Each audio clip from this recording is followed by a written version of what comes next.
Oke, pemirsa Cokro TV, Assalamualaikum warahmatullahi wabarakatuh. Kita bertemu lagi di acara Trending Case bersama saya, Husin Sahab, dari KPMH, Komite Pemberantasan Mafia Hukum. Ada apa dengan mafia hukum? Nah, kali ini kita akan bahas mengenai kasus dugaan pemalsuan sertifikat dan penipuan yang diduga dilakukan oleh oknum lurah. Bagaimana modus dan praktiknya? Kita akan kupas tuntas bersama acara Trending Case.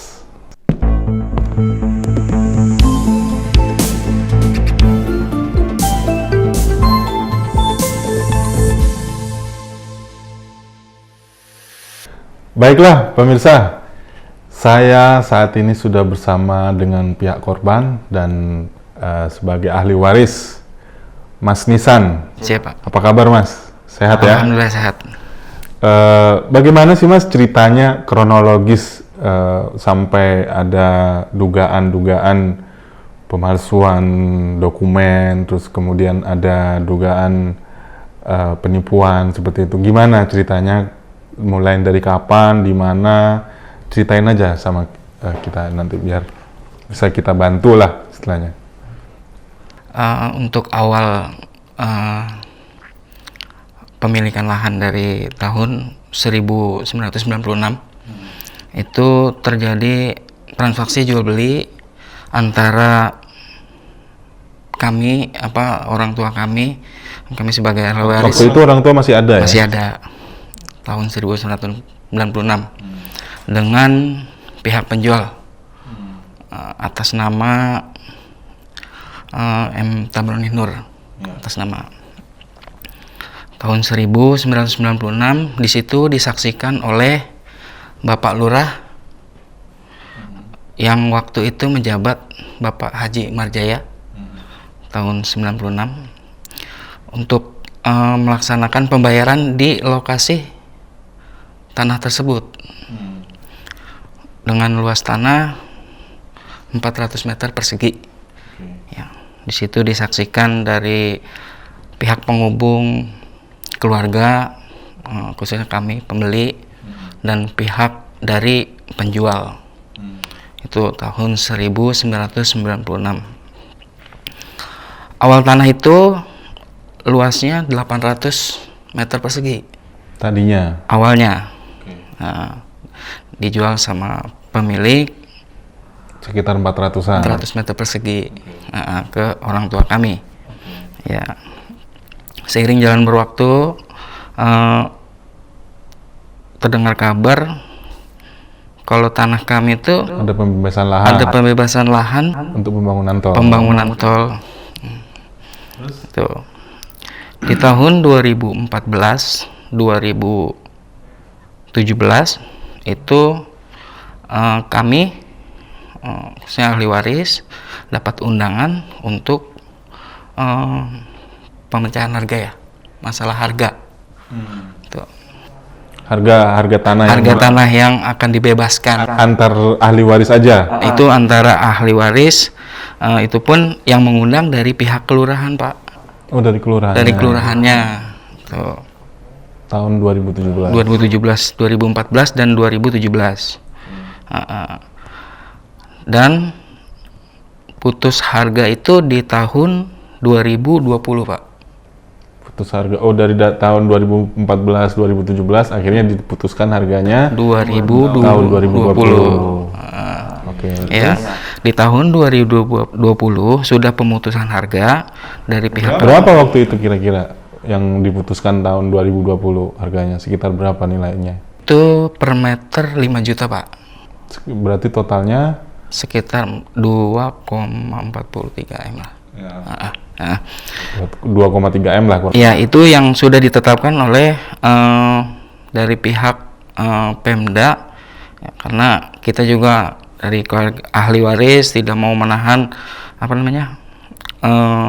proyek pemerintah. Itu apa yang sudah ditetapkan oleh pemerintah itu yang kami ikut aja lah ya.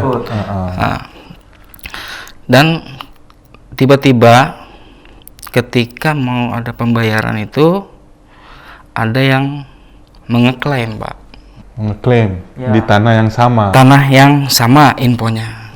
Infonya seperti itu. Iya, menggunakan SHM Oh, dengan berbentuk sertifikat. dengan berbentuk sertifikat.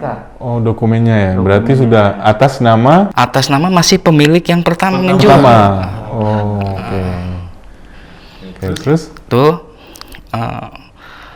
kita mengadakan mediasi yang pertama itu dari pihak pengeklaim, kami, ahli waris, dan pihak kelurahan. Itu Jadi sampai saat ini hanya sebatas mediasi aja ya. sebatas mediasi. Pengklaim, kemudian ada lurah yang lama atau lurah yang baru? Lurah yang baru yang sekarang menjabat, Pak. Masih menjabat saat ini. Oke. Kemudian apa yang dilakukan oleh lurah yang baru ini, yang saat ini? Intinya dia hanya memediasi kami dengan pihak si pengeklaim. Itu pun bukan orang yang bersangkutan langsung, Pak, yang mengeklaim itu. Jadi pesuruhnya. Oh, masih nyuruh orang Masih lain. nyuruh orang lain. Ada surat kuasa. Surat kuasanya dia tidak menunjukkan. Tidak menunjukkan. Tidak juga. menunjukkan. Masih belum. Jadi mereka itu yang klaim ini tidak punya data otentik juga. Betul, Pak. Ada dugaan-dugaan, ada nggak kira-kira menurut Mas Nisan ada dugaan penipuan atau dugaan pemalsuan? Ada nggak kira-kira menurut Mas Nisan dari apa yang sudah Mas Nisan alami sampai saat ini? Kalau untuk dugaan penipuan, saya juga ada ya, Pak. Dan dugaan ada pemalsuan juga ada. Ada ya. Dokumen-dokumennya semuanya ada. Oke, Mas Nisan, ini saya mau tanya. Dalam perjalanan Mas Nisan itu ngurusin masalah ini ya dengan keluarga, dengan pihak saudara-saudara yang lain. Ibu masih ada? Ibu masih ada. Oh, ibu masih ada. Iya, artinya dengan adanya pembebasan lahan, ada pembangunan tol ini segala macam itu kan berjelimet tuh masalah birokrasinya. Nah, kendala-kendala apa aja Mas Nisan sampai saat hari ini nih? Jalan tolnya sudah dibangun ya? Sudah jadi? Sekarang sedang pembangunan ya, Pak. Oh, sudah. Tapi di daerah kami itu belum sampai. Di daerah mana sih, Mas? Daerah Limo, Pak. Daerah Limo. Iya, Limo Depok. Jadi di atas Limo itu akan ada pembangunan tol. Betul, gitu. Pak. Nah, ya kan mestinya dari pihak pemerintah sudah bisa memberikan itu ya, karena sudah proses pembangunan sudah berjalan kan. Harusnya dana itu sudah cair.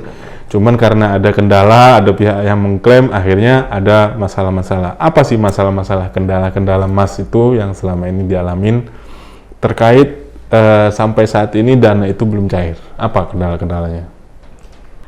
Mungkin kendalanya itu dari pihak pengeklaim ini pun tidak ada lagi, Pak, kabar setelah kita mengadakan mediasi yang terakhir itu kemarin yang keempat, sampai saat ini belum ada beritanya juga.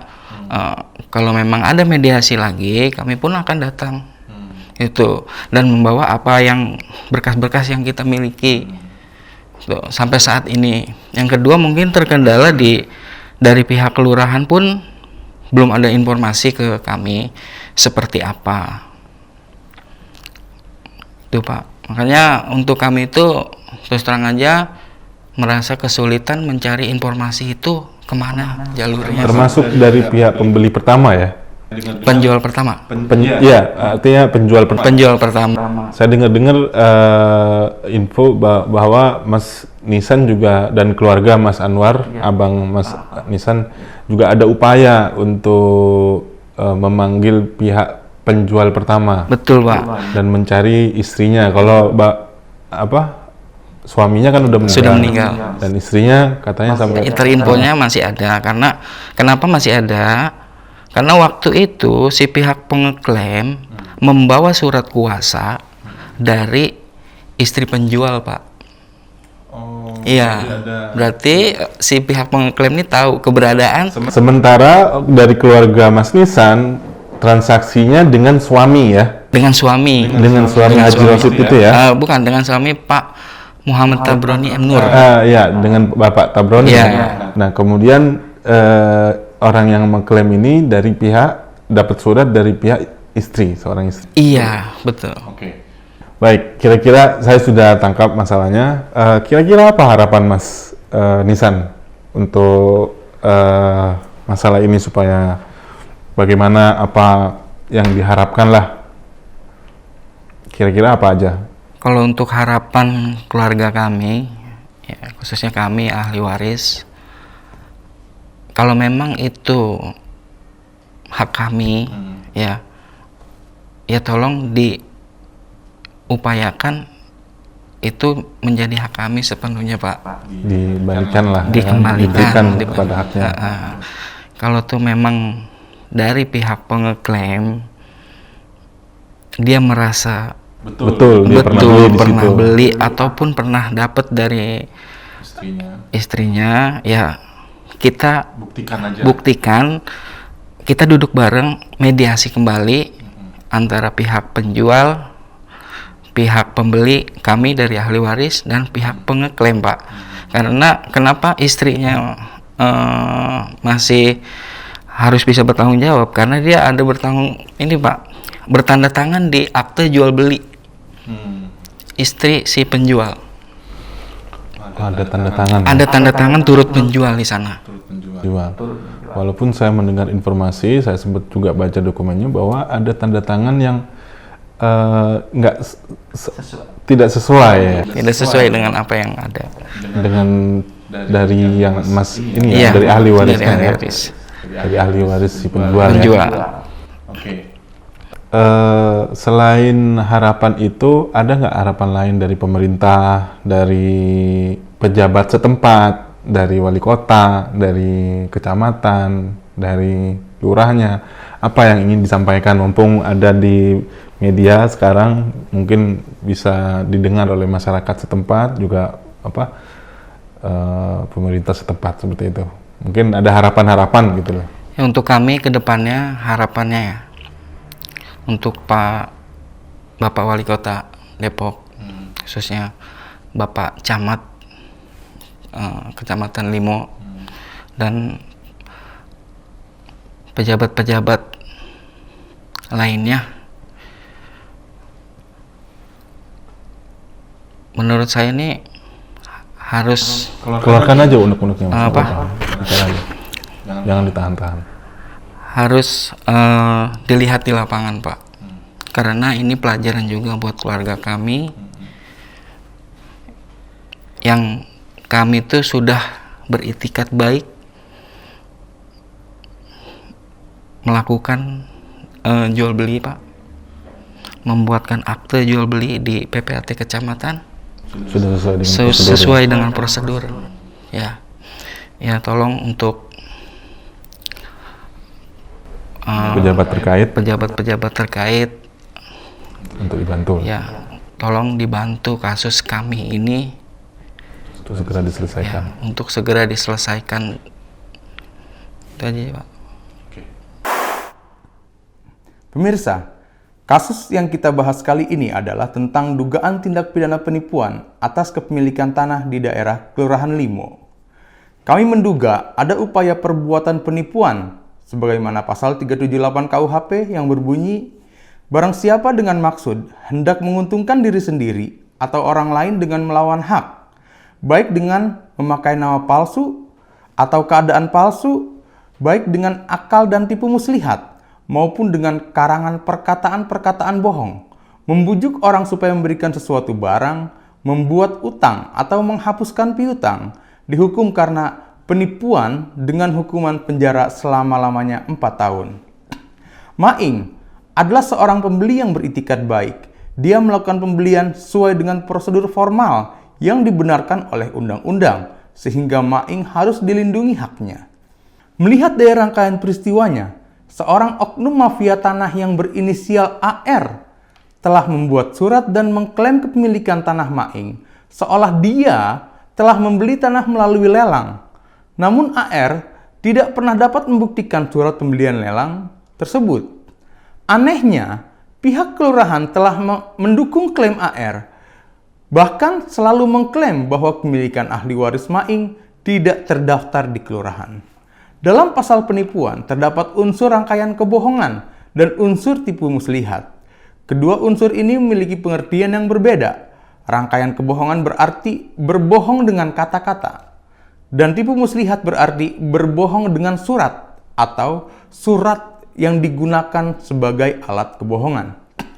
Dalam konteks kasus ini, AR telah membuat surat kepada kelurahan dan mengklaim kepemilikan tanah ahli waris Maing, sehingga mereka dengan dukungan pihak kelurahan mengklaim sebagai pihak yang patut menerima pembayaran atas pembebasan tanah.